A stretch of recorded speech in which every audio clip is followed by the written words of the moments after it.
Magandang gabi sa ating lahat mga idol. So ngayong gabi ay share ko sa inyo kung ano nga ba yung feeds na binibigyan natin dito sa ating broiler chicks. So ito idol no.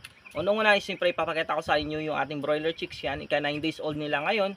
At ito idol malaki na yung ating broiler chicks. So, okay. So idol ito yung mga tips ko para sa inyo sa mga gustong gamitin yung feeds na ginagamit ko dito kasi subok ko na to based on my experience mga idol. Siyempre yung feeds na ginagamit natin dito ay Integra 1000 at 2000.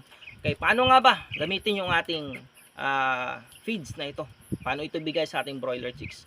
Okay, so yung ginagamit natin idol, Integra 1000, yan yung mula day 1 hanggang 14 days. So yung binibigyan natin sa kanila.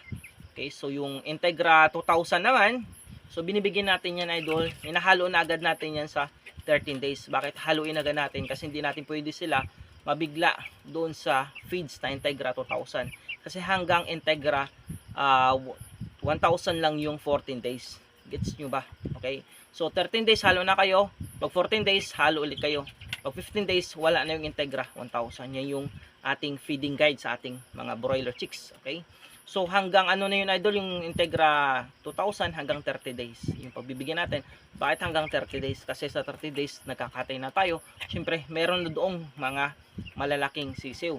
Okay. So may mga 2 kg na, 1.8, 1.9. Yung iba nagkakatay na yung mga 29 days nagkakatay na sila, no? Kasi meron na silang mga 1.8, 1.9. Yan. Depende idol kung kailan tayo magkakatay. Pero sa magandang klaseng manok, 30 days, 28 days, pwede na kayong magkatay. Pero pag sa mga class B idol, mahihina na klase na manok, so medyo matagal lumaki yan. Okay, so pili kayo ng magandang klaseng manok idol para sa inyong pag-alaga ng mga broiler chicks.